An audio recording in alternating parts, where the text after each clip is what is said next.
오늘 말씀은 갈라디아서 3장 23절에서 4장 31절까지 봅니다.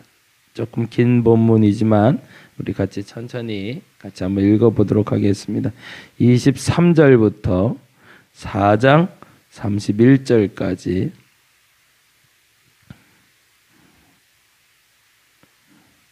같이 한 목소리로 읽겠습니다. 믿음이 오기 전에 우리는 율법 아래에 매인 바 되고 계시될 믿음의 때까지 갇혔느니라. 이같이 율법이 우리를 그리스도께로 인도하는 초등 교사가 되어 우리로 하여금 믿음으로 말미암아 의롭다함을 얻게 하려 함이라. 믿음이 온 후로는 우리가 초등 교사 아래에 있지 아니하도다. 너희가 다 믿음으로 말미암아 그리스도 예수 안에서 하나님의 아들이 되었으니 누구든지 그리스도와 합하기 위하여 세례를 받은 자는 그리스도로 옷 입었느니라. 너희는 유대인이나 헬라인이나 종이나 자유인이나 남자나 여자나 다 그리스도 예수 안에서 하나이니라. 너희가 그리스도의 것이면 곧 아브라함의 자손이요 약속대로 유업을 이을 자니라.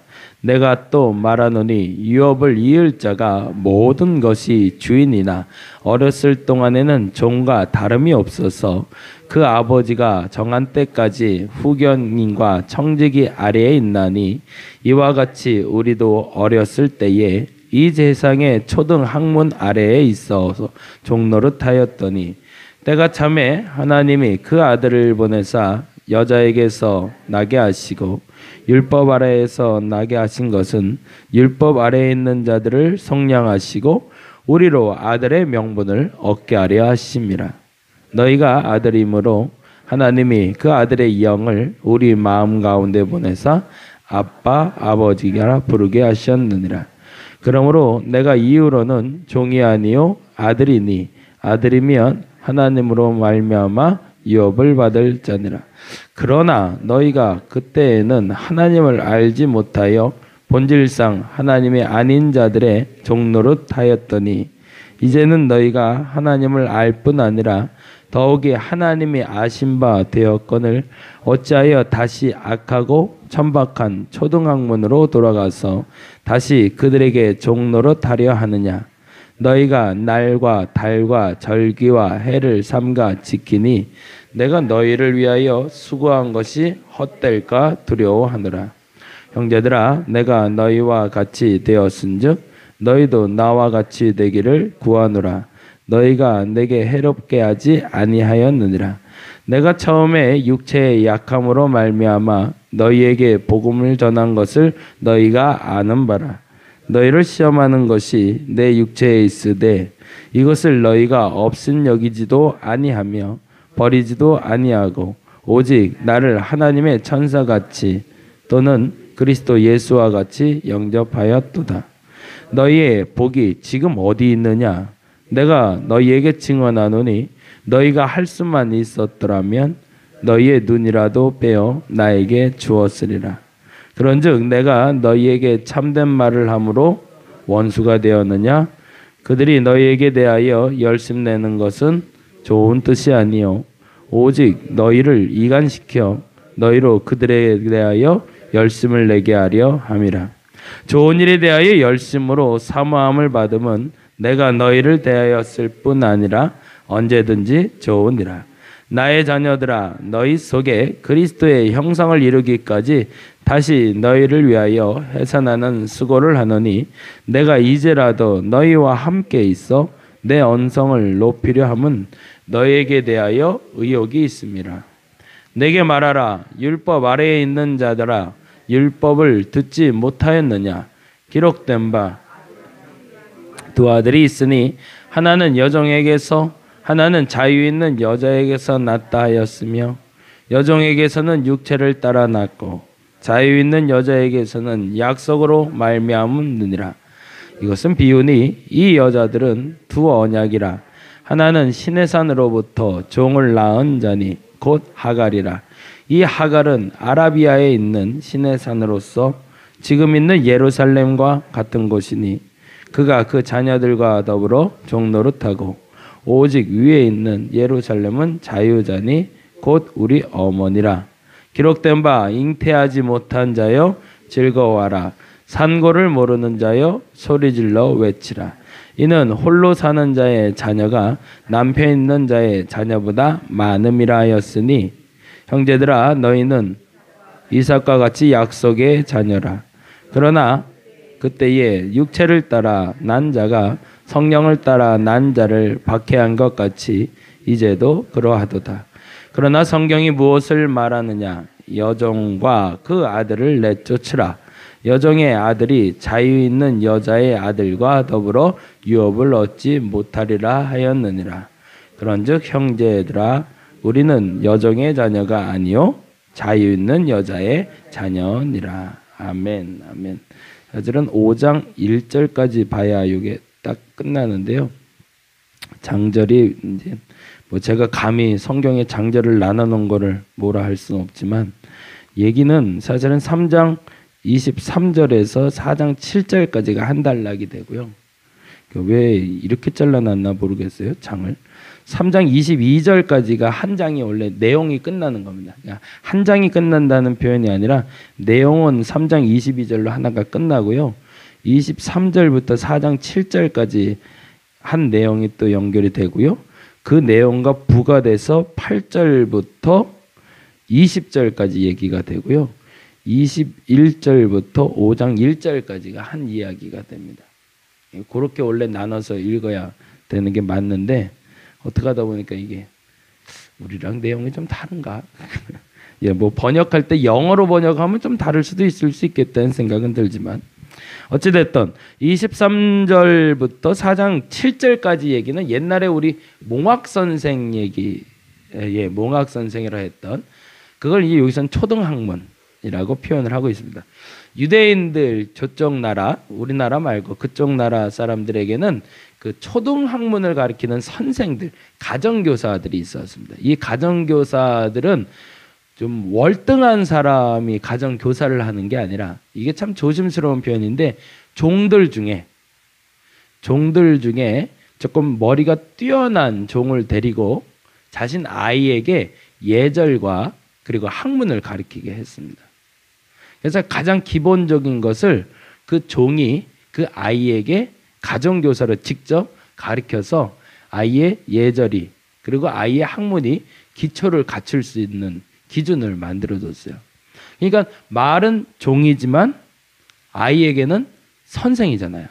그러니까 매질도 할 수가 있고 혼낼 수도 있고 아이를 꾸지람할 수도 있는 거죠. 근데 그 나이 연령이 끝나고 나면 그 가정교사는 다시 종으로 돌아옵니다. 이게 얘들의 법이에요. 이 친구들의 법이에요. 그러다 보니까 이 내용이 그렇게 하면 좀 이해가 될 겁니다. 초등학문 교사로 율법이 먼저 왔다는 겁니다. 그러니까 율법은 종으로서 신분을 갖고 있지만 그럼에도 불구하고 초기에는 가정교사로 왔기 때문에 우리가 그 말을 들어야 된다는 거예요.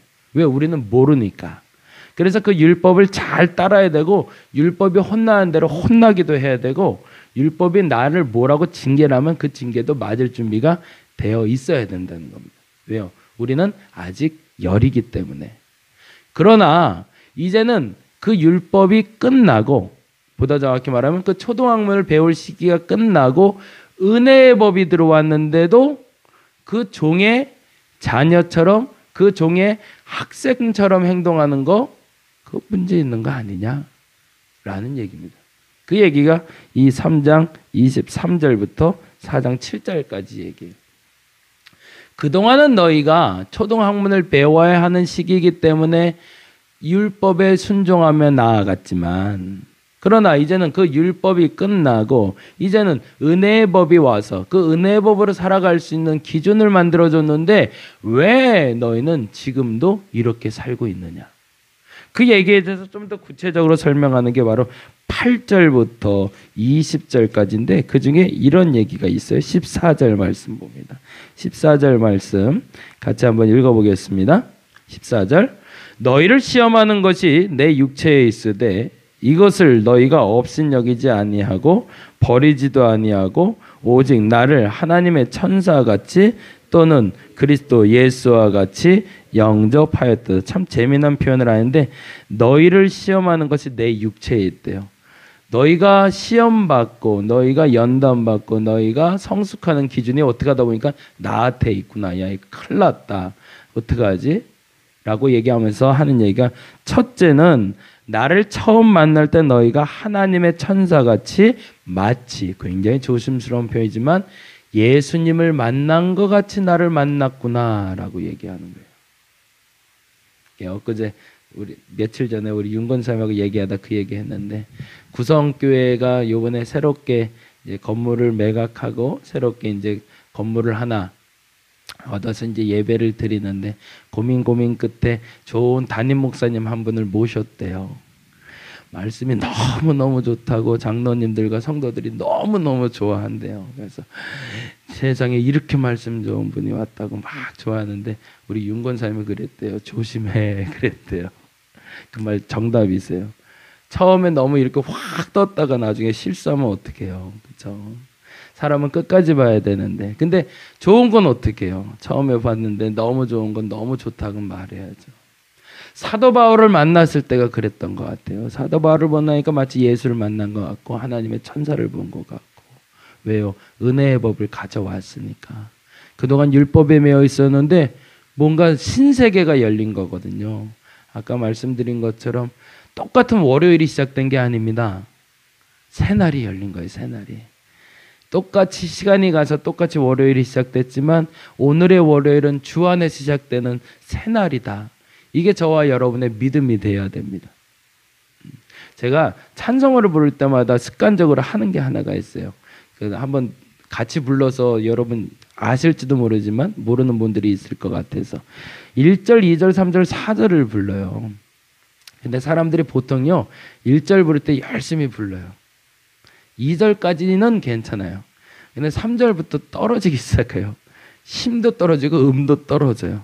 그러다 4절 되면요 축 처져요. 이게 저같이 박자를 잘 못 맞추는 사람들은 1절은 박자가 잘 맞아요. 그러다 2절에서 조금 늘어지다가요 4절 되면 음까지도 놓칠 때가 많아요.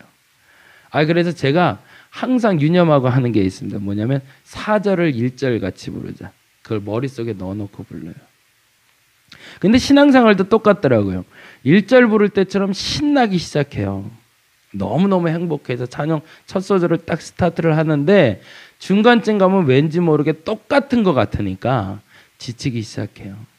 그러다가요 게으름이 들어오기 시작하고요. 그리고 음도 이탈하기 시작하고 박자도 놓치기 시작하는 것처럼 신앙이 자꾸 이탈을 시작하더라고요. 그 얘기가 바로 15절입니다. 한번 볼게요. 15절 16절 같이 읽어봅니다. 15절 너희의 복이 지금 어디 있냐. 당황스럽다는 얘기예요. 그때는 예수님 영접하듯이 나 영접하더니 너희들 복이 도대체 어디 갔냐. 그 다음에 내가 너희에게 증언하노니 너희가 할 수만 있었더라면 너희의 눈이라도 빼어 나에게 주었으리라. 언제요? 처음 만났을 땐 눈이라도 뺏어주고 싶을 만큼 그렇게 좋아하더니 16절 읽어봅니다. 시작. 그런즉 내가 너희에게 참된 말을 함으로 원수가 되었느냐. 어떻게 이렇게 사람이 빨리 변하냐라는 얘기죠. 율법으로 시작했다고 율법으로 돌아가라고 말한 적이 없는데 율법으로 시작했다가 하나님의 법이 와서 신세계가 열렸다고 새로운 은혜가 열렸다고 그토록 좋아하더니 그 다음에 이제 지난번 그 다른 복음 얘기했던 그 얘기를 하는 겁니다. 예수만으로는 뭔가 좀 부족한 것 같은 겁니다. 예수 그리스도만으로 충분해야 되는데 처음에는 예수만으로 완벽한 줄 알았는데 신앙생활 하다 보니까 이거 가지고 구원받기엔 조금 부족한 느낌이 드는 거예요. 뭔가 헌금도 조금 더 많이 해야 될 것 같고 좀 더 예배를 많이 드려야 될 것 같고 좀 더 봉사라도 해야 될 것 같고 그렇지 않으면 구원받지 못할 것 같은 착각이 들어오기 시작했거나 아니면 예수 아니고도 다른 길이 있을 것 같은 거예요. 예수 믿고 살았는데 왜냐하면 달라진 내가 별로 없거든요. 구원은 받았는데 욕은 똑같이 하고 있고 담배도 똑같이 피우고 있고. 근데 사람들이 말하기를 그래도 쟤는 예수 믿어 구원받았다라고 말하는데 어라? 그러면 뭐 예수님 없어도 내가 지금처럼 착하게만 살면 구원받겠나라는 착각이 들어왔던 겁니다. 그러니까 너무너무 답답한 거죠. 사도 바울 입장에서.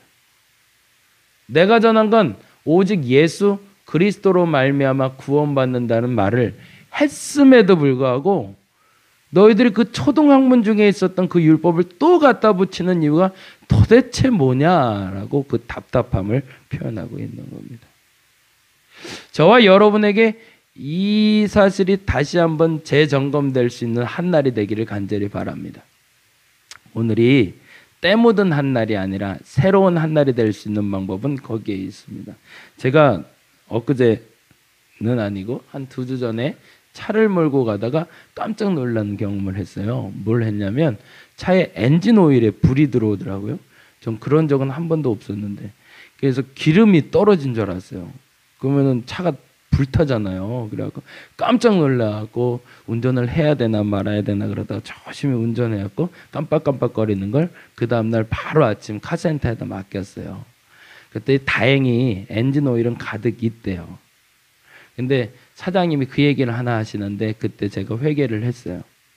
근데 목사님이 이거 언제마다 한 번씩 가세요 그러더라고요. 그래서 아이 그 뭐 생각나면 한 번씩 갈죠.